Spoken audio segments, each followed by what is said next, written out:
All right, welcome everybody to the first Columbus Data Science meeting in a whole year. It's been. I know last March we were going to have one of these, and the whole COVID thing happened. So it's been a fun ride. Appreciate y'all sticking with us throughout all of it. So today we are really excited to introduce the folks from Denodo. So speaking with us today, we have Tom LaSalle. Tom has spent the better part of his career on data integration architecture patterns known as middleware. So this includes sort of internal processes, data application integration, as well as sort of business to business integrations. We also have Ed Robbins, who's been on the Denodo, team as a solution engineer for about the last 4 years.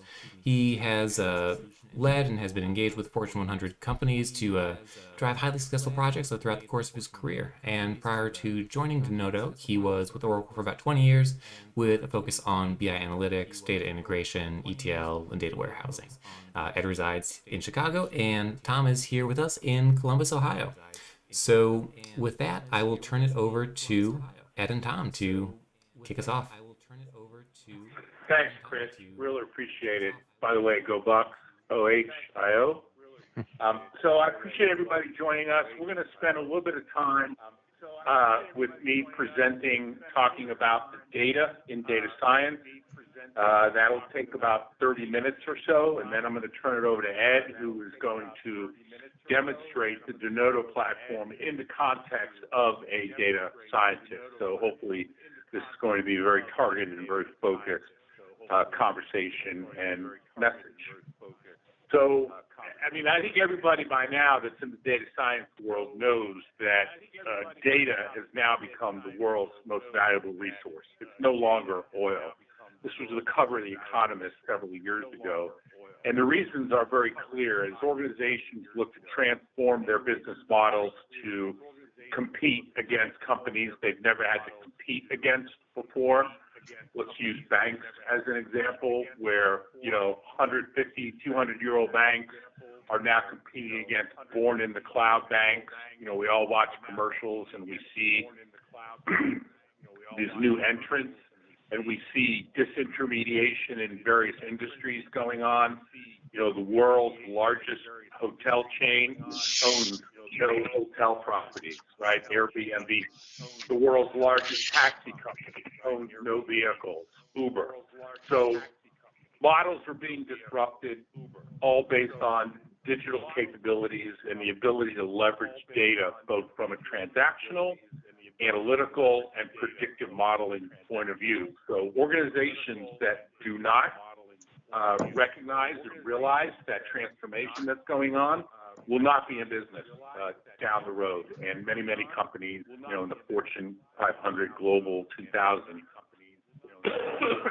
are recognizing that big time and investing tens of millions, if not hundreds of $1 millions in transforming their operating models, their business models, their go-to-market models, in trying to understand who their customers are, what their buying patterns are, how to more aggressively and proactively meet their very, very stringent demands. And on top of all of that, you've got younger generations that were born.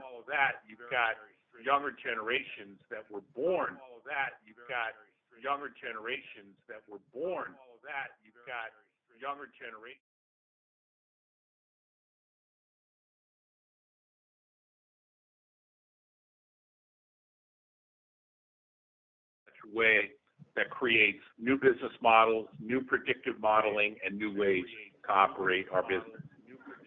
So data, like oil, is not easy to extract and use. It exists in so many different formats, shapes, protocols, platforms, locations. And the data scientist is really tasked with a monumental feat of wrangling data before they can even produce outcomes.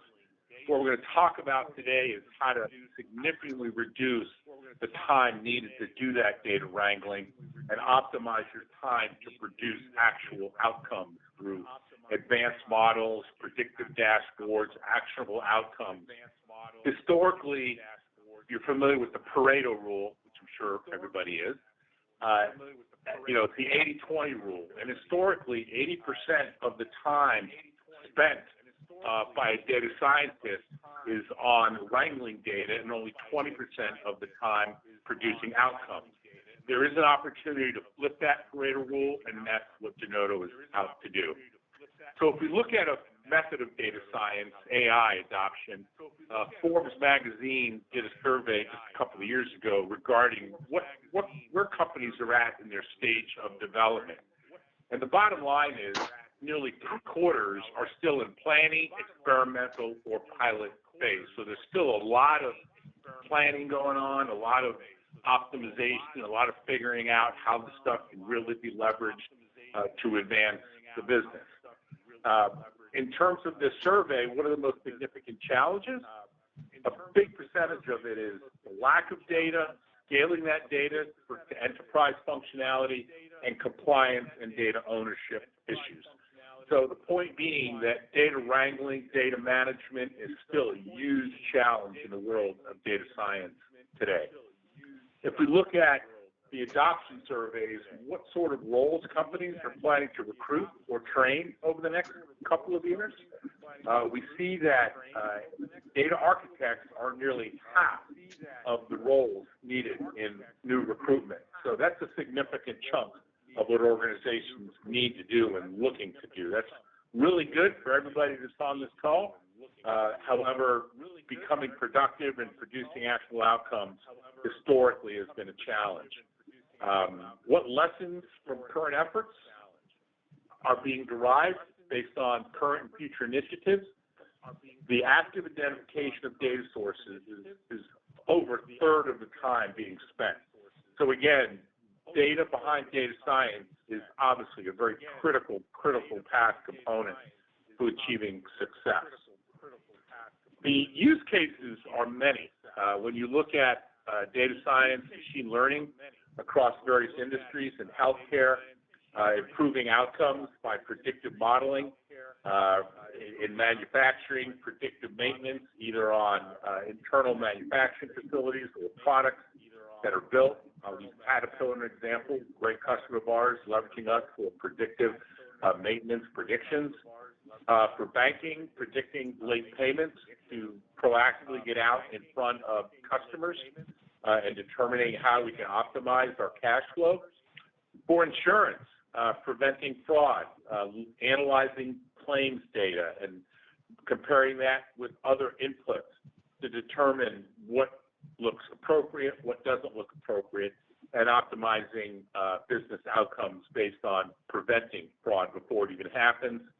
And then a big one we see is reducing customer churn, leveraging the technology to improve cross-sell, upsell, and not losing customers, because we all know it's 10 times more expensive to regain a customer once you've lost them than it is to keep them. So we have customers leveraging our platform across every one of these use case scenarios. So sounds easy. Let's get to the data that we need. But the data is somewhere in here. This is a typical architecture ecosystem for what a decent-sized enterprise looks like within their organization. So again, lots of different data, lots of different data types, lots of complexity, lots of different protocols. Bringing it all together in a focused, rapid, consistent, high-quality way is really the key to producing actionable outcomes. So let's talk about the scale of the problem that we've been articulating. So organizations today, based on an IDC research report, shows a large variety of data sources with, interestingly enough, spreadsheets representing nearly half of the data.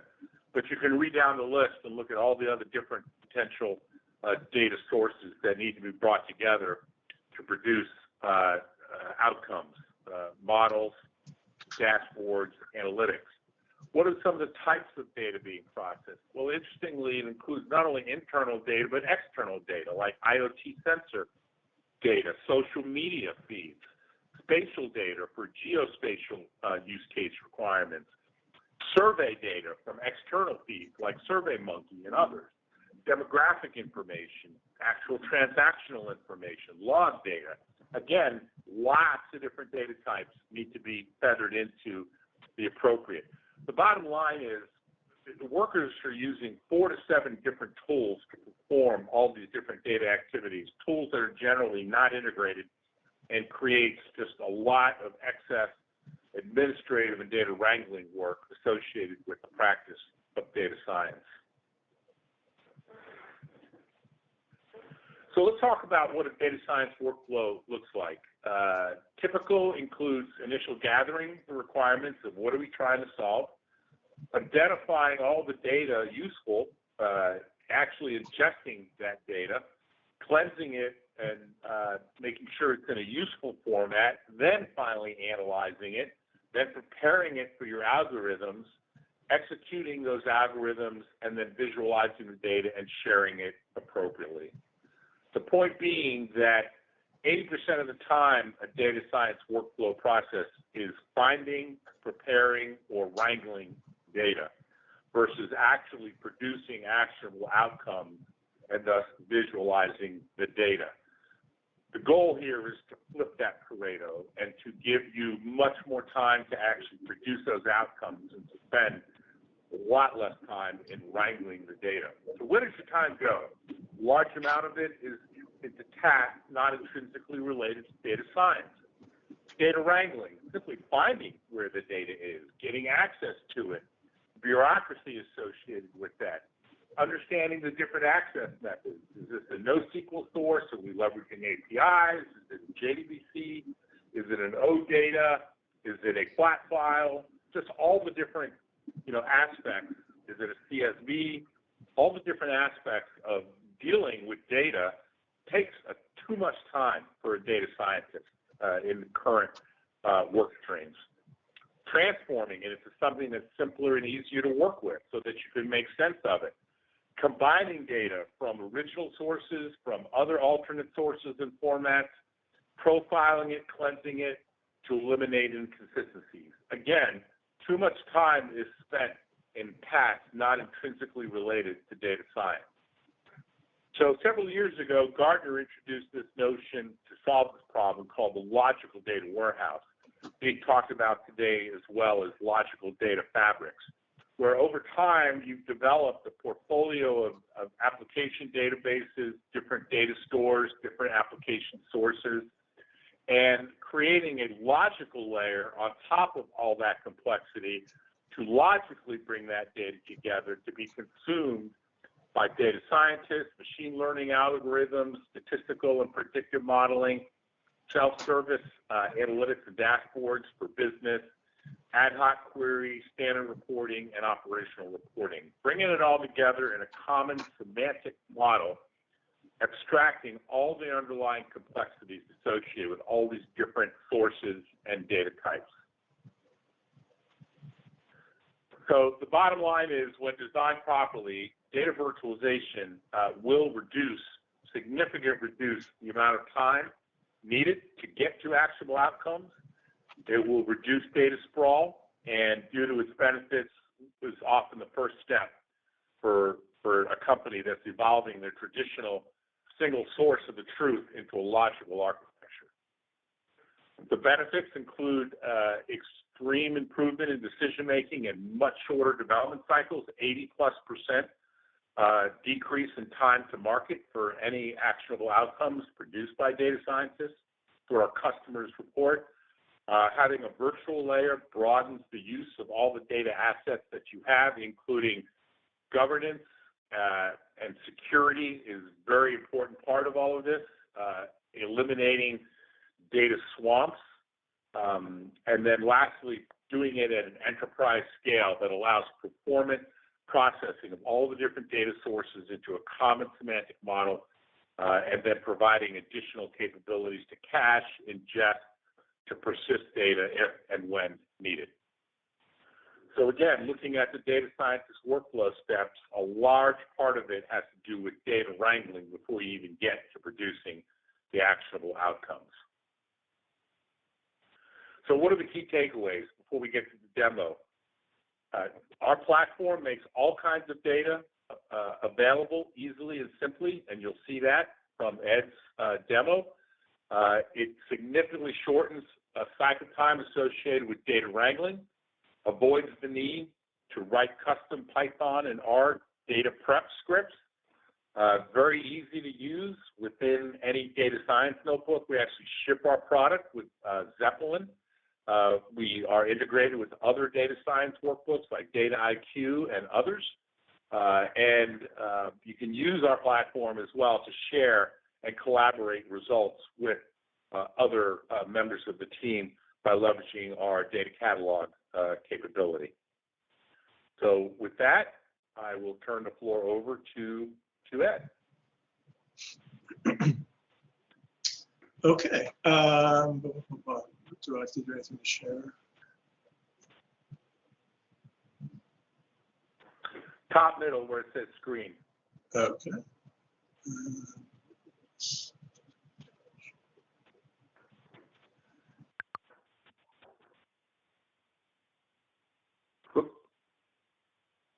Ed, are you still there?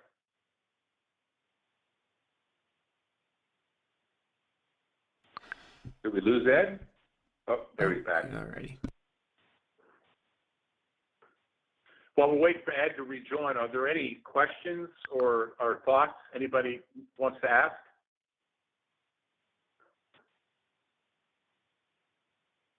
Christopher, can you hear me? I can, yeah. Don't have anything coming through on the chat quite I can yet. hear you, Tom. It looks like we don't have anything popping up in the stream chat right now, but if anyone asks a question, I'll let you know and send that your way. Very good, thank you. Looks like Ed is joining and leaving, joining and leaving. Ed, are you there?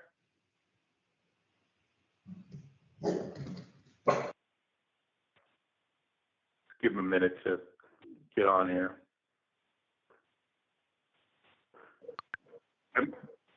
Hey guys, sorry about that. My thing just locked up. So view screen share. Yeah. Is it under?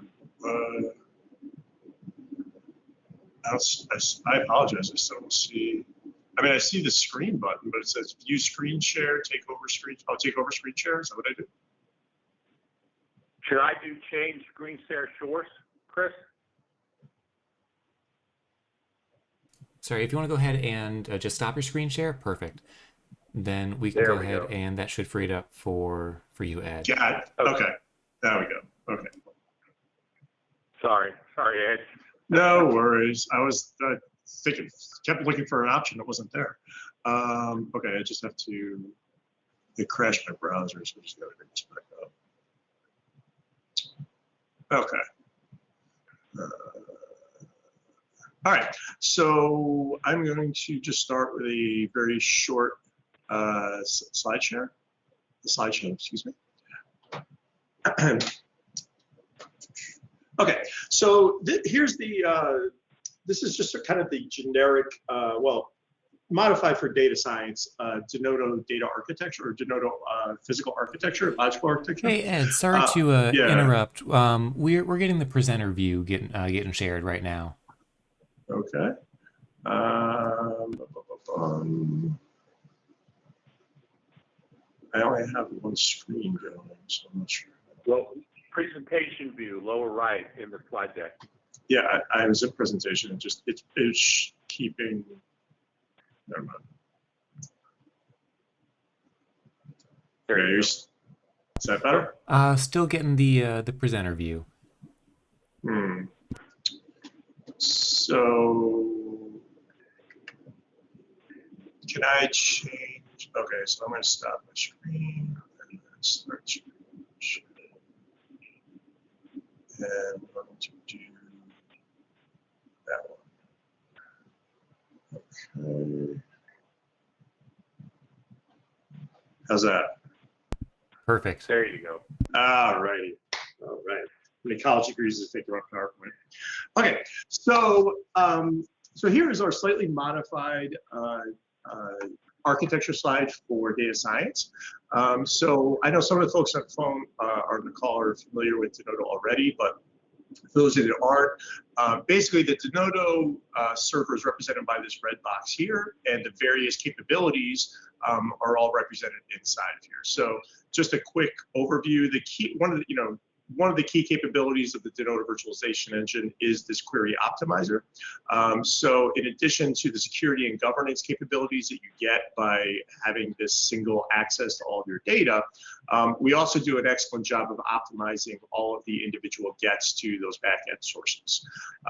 We're also going to be talking today about the data catalog, which is a component of the Denodo platform, and is really focused at users like data scientists who need to quickly be able to find data sets across maybe multiple data sources and understand how they relate to each other and sample them very quickly. So the general idea with Denodo is that rather than having the traditional physical data lake or the data swamp, as we like to talk about it, it is basically to use the virtualization technology to extend your data access beyond what we think of as traditional data sources. So you obviously are always going to have your data warehouse, and your data lakes will exist in some format, whether that's S3 files or EDLS or Hadoop. But we also want the ability to integrate with cloud applications, enterprise applications, public applications, or public data sources. So things like weather data. There's lots of publicly available data sets that we would often like to incorporate. And one of the things that Denodo makes it really easy is to make all of those various data sets look like they're a common, coming from a common data source and all related to each other. And then on the front end, we always focus a lot of our energy on talking about what Denodo connects to from a data source standpoint. But on the front end, you're going to see that there's multiple interfaces for accessing the Denodo server. So we're going to see the data catalog today, but we're also going to see access through a Zeppelin notebook and also through a Power BI. So multiple interfaces to access the same metadata and to get at the same data assets under the covers. So as Tom mentioned, this is the data scientist workflow, and really where Denodo is going to give you your benefit is in these first two steps. So what we're going to really focus on today is how we help identify your useful data sets, how you can quickly sample and cleanse those data sets so that you can start analyzing them in your tool of choice. So we are going to show you access to Denodo through a Zeppelin notebook today, which is integrated with some Python machine learning algorithms. But really the crux of the demo is going to be focused on how easily you can access and find new data sets. So the scenario for the demo today is we're trying to predict the usage of city bikes in New York City based on usage data from the previous year. So we're going to start out fairly simple here, and we're just going to tie the data from 2017 together with known weather data as well as a date dimension, which is in the cloud as well. So we're going to be pulling data from an Amazon S3 bucket, from a web service that's going to generate weather data, and then also from another Amazon source that holds our data information. Okay, so I'm going to start out the demo here at our initial login screen. So this is the single sign-on interface for Denodo.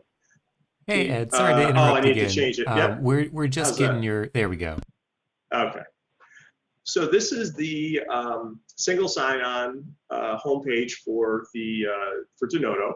So I'm going to log in with my single sign-on user. In this case, it's the Denodo admin user. And basically, we organize things in Denodo into environments. The environments are organized by you and defined by you. So in this case, I have a development environment and an end user environment. But a lot of customers have like an AWS environment, Azure, on-prem. Maybe they have one just for marketing, or however you want to organize it. Basically, this determines what you have access to behind the scenes. Okay, so I'm an admin, so I have access to all the environments, but you can control access to Denodo at that level as well. So we're going to start out in the end user environment, and I'm going to open the data catalog. And so the initial splash screen here is kind of like your Google search for Denodo metadata. So we're going to just start out by doing a generic search for bike data. And it brings back 5 views here. We can probably ignore the rides with details encoded. That doesn't really look like something we're looking for right now. But the city bike daily, the city bike summary, these all look like they might be interesting. So if I click on this one here, I can see that somebody has put a view description in there. This is the City Bike Daily Summary view. If I want to see where this view is actually coming from, I click on the lineage, and I can see in this case that the source is actually coming from an S3 bucket.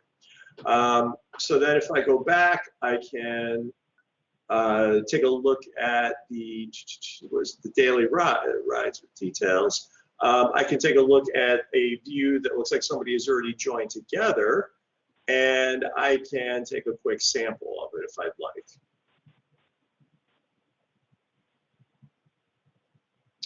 Okay, and then you can export any of this data to whatever format you like, or you can also then save these queries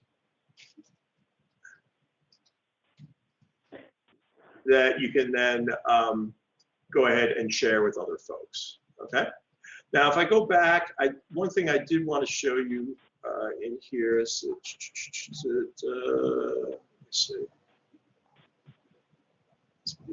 Yeah, okay. So this view, we've already done a little curating on it, but one of the things I want to show is that in Zenodo, you have the ability to basically define relationships between data. So if I'm looking at a given view and I click on the relationships, it'll basically show me any kind of primary key, foreign key relationship that these views may have between each other, okay? So not only is it going to show that to me, but if I decide to go ahead and query this data, it's also going to bring those other related views in with me. So as I'm sort of going through the different views I have in the data catalog, this kind of gives me a little bit direction around what things are related to each other. And then when I'm also trying to validate whether these things make sense together, I can run a very quick query that automatically joins these together. So in this case, I just want to do a simple analysis of what were the total number of daily rides by month and by year. And I'm going to make this an aggregate. So I'm going to make it an average. I'm going to go ahead and run it. And there we got it. So that was joining together two different tables, and I can kind of see what the running averages are, and I can see there were some big differences from month to month. So maybe this looks like it's something worth investigating. So as I said, now you can go ahead and save this and pass it on. But at this point, now that I feel like I have something of value, I probably am going to want to do a little bit more cleansing with the data. Okay, so if I wanted to do something more involved than just kind of sampling it, what I would then do is go back to the development environment and look into actually creating a more complicated view. Okay, so here is the database that has our city bike data. And basically, this is the design studio. It's our development environment. It's very similar to like SQL Developer or Toad or things like that. And basically, up here we have our data sources. So we've got a web service in this case that is giving us the daily weather data. We're getting the data by calling that web service. We have another source that is coming from Amazon. So we're using our custom HDFS wrapper, and this is coming from an S3 bucket. And then we have a base view that's coming from another database from a JDBC source. So those are our main views, or excuse me, our main data sources. This is the raw data that we've imported, the base views. And then what we did is we've done a little bit of joining together and integrating in these intermediate views so that it makes it a little bit easier to analyze the data.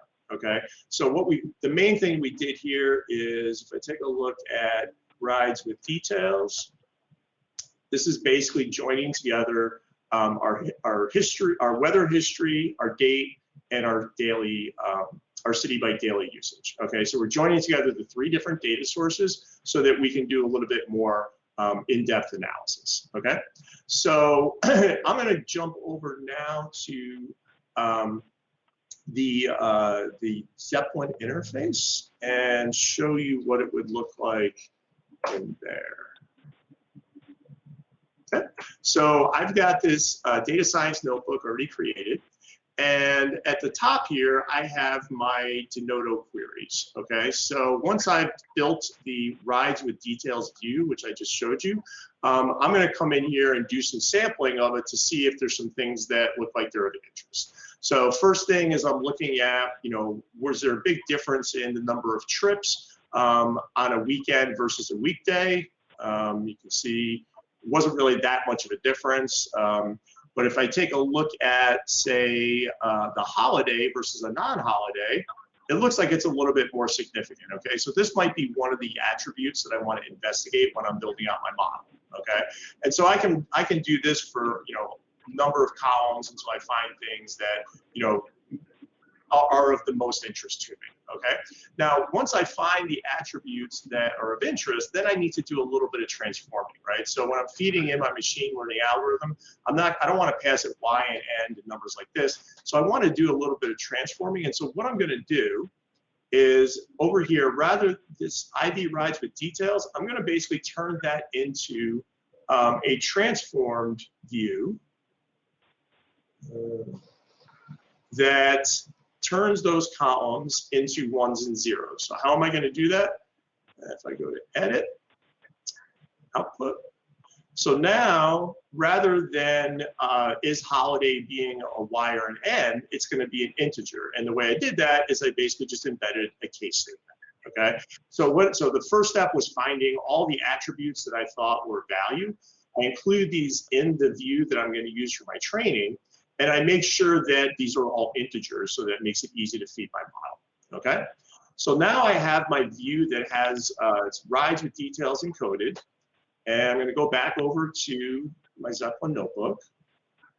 And now I'm gonna take that view and I'm going to feed it into my machine learning algorithm so that I can actually do some predictions. So the goal here is I wanna predict what the use is going to be in the following year on the same days, okay?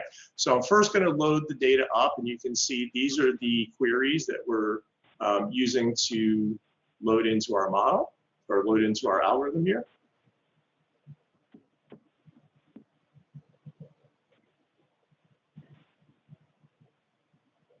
Okay, data loaded successfully. Then the next step is we're going to build our decision trees. So we're going to go ahead and build those. And then the last step is to actually make some predictions. Okay, so now we're going to use those predictions, and then we're going to compare it against the real results. So now the end result is I'm going to generate a results.csv file that has our results in it. And of course, I have an error there. Temp. Oh, sorry about that. And of course, it errored out on me. Of course, it errored out on me. So it should have dumped the. Just show you what it did. So any questions while I find my file I accidentally deleted? We've got one question here. So Sure. sort of as Denodo is pulling in all these data sets from different upstream sources, from S3, from JDBC connectors, whatever else, can you speak a little bit to sort of how it handles permissions management for end users in terms of just tracking, who has access to what data elements?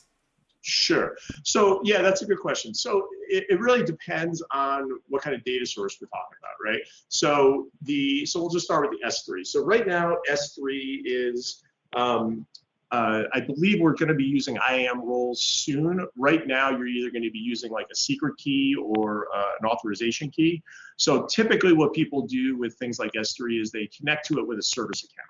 And then they basically define the privileges inside Denodo, okay? So when you're defining a data source with Denodo, there's typically two main ways you define the data source. You can either use a service account, so everybody who's connecting to Denodo will connect using that username, or you can typically leverage something called pass-through credentials. So if you use pass-through credentials, the way it works is the person running the query at runtime, Denodo will pass that user down to the data source and let the data source apply its privileges. So at this point, that's not in place for S3, but it is coming when we can use IAM roles. But for most of the data sources, you can either use a service account or apply credentials. language or use pass-through. Awesome. Thank you. Mm-hmm.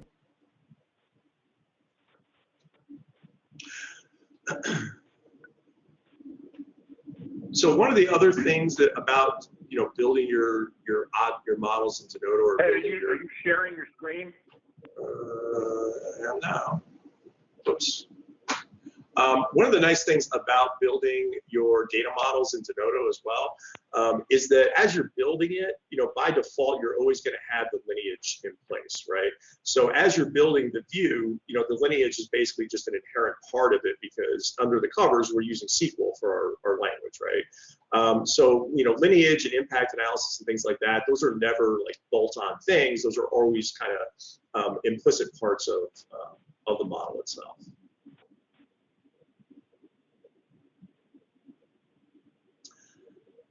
So is there any other questions, or is there any other part of the Denodos anyone's interested in seeing?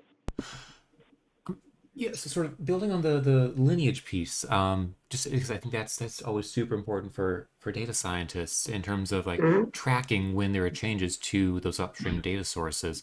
So I Mm-hmm. want to speak a little bit to sort of as these views that we build out into Nodo evolve and change over time, how are those changes to the lineage tracked, and sort of are there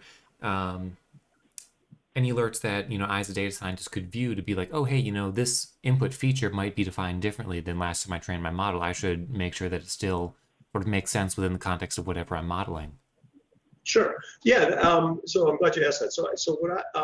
So the short answer is we basically expose all of our metadata through a series of stored procedures, and so I've actually created a custom REST API that exposes the metadata through a series of links. So this is a custom REST API that's calling back to the Denodo repository.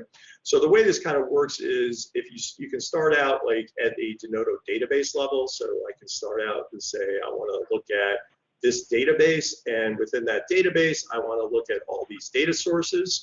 And within these data sources, I want to see the base views that are in that, make up that data source.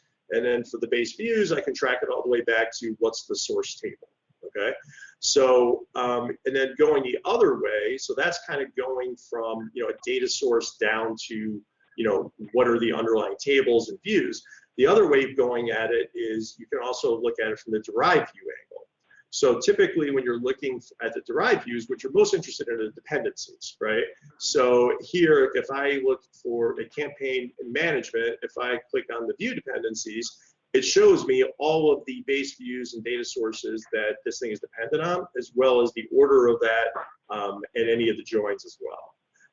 So, this is completely outside. So this is basically making real-time queries to the repository, and this is accessible to anybody that's accessing with that URL.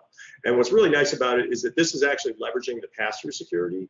So like right now I'm logged in as an admin user, but if I was to log in as like a lower privileged user, I would only see the views and whatnot that I had access to. So I wouldn't, basically it automatically filters what you have access to based on what your privileges are inside the Denodo. And so, even though and the other thing to point out, I guess is important, is that even though you're seeing this here in HTML, all of our REST APIs, we can easily display these in XML or JSON format just by changing the little format tag at the end. So, these aren't meant to be, just demo purposes. These are actually meant to be, useful APIs.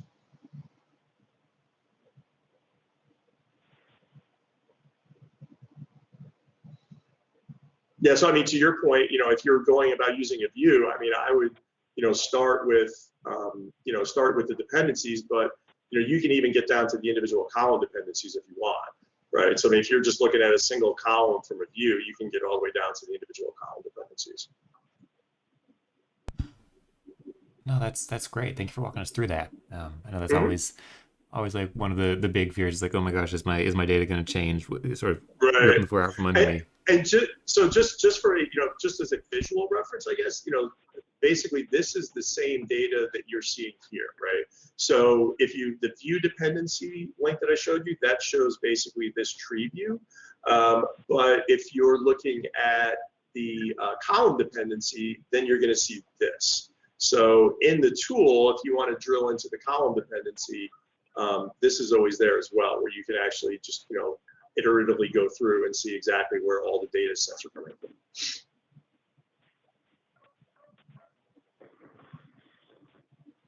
And this is also available in the data catalog. I want to make sure you don't know that.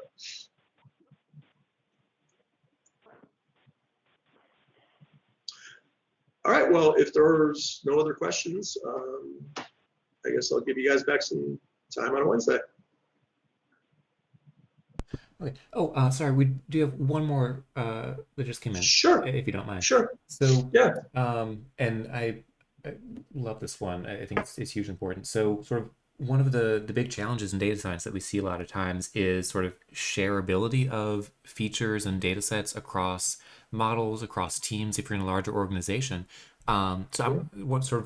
What I think this question is getting at is, can you speak a little bit to how Denodo helps enable data scientists to share and reuse work, across models, across teams, whatever else the case may be, and to really, I think, maintain better consistency in terms of how we're defining our features and using them to inform our models?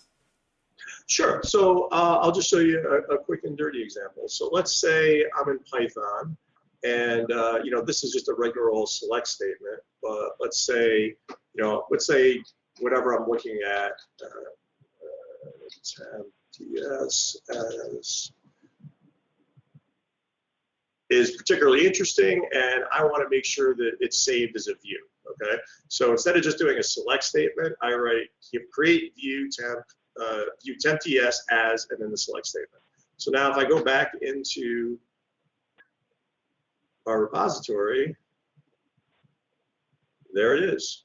There's the view that I just created. So now anybody connecting to Denodo who has, privileges over this database or that view is now shareable.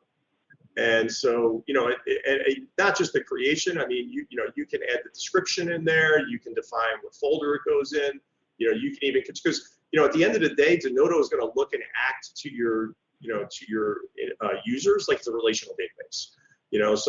Creating, you just saw what it took to create a view. It's create view as select. And one of the nice things about the more recent releases of Denodo is, a lot of times in data science you have like a several step pipelining function. And so one of the things that we've added recently is the ability to create remote tables. So, at some point it doesn't become practical to have all of your data going through a view because you're dealing with just too much data, right? So you may want to, you have a data set, you've stored the data set, you want to save that result for the next step. What you can do is very quickly just do right mouse click and say, I want to create a new remote table, and basically just, fill in the rest and, tell Denodo where you want to create that table. So just give it, the data source, and it will create a base view in Denodo that maps to a physical table. And you could do all of that from any interface. You could do that from, Zeppelin, from dbeaver, from, whatever.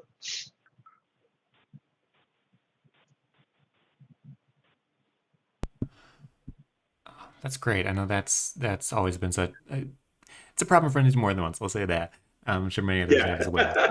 So that's awesome. All right. Well, I mean, what I found, to be perfectly honest, what I found a lot of times is what people will do is, for the data scientists that, like the power users that want to create views on their own, is you'll set up a defined Denodo database that's just for them creating their own views, right? So you don't want to mix and match this with like your gold data, but it's real easy to just set up a separate database in here. And anytime you have something you want to save, just like in a relational database, right? Everybody's got their own schema. You save all your views to it, and but now it's just one database instead of 50. So anyway, thanks for your time today. Yeah, and a huge thank you to the both of you. Very much appreciate you being willing to do this and for bearing with us through all the technical difficulties of going virtual for the first time. Yeah, we to our audience, thank you again for tuning in. We will have the recording posted and online. It'll be here on Twitch for, I think, the next 2 weeks. And we also will post it to our YouTube channel for longer term retention. So thank you again, Tom. Thank you, Ed. Amazing, You're amazing welcome. Thank talk. you. And we really, really appreciate it. Great. Thanks, Thanks, thanks guys. everybody. Appreciate you joining us.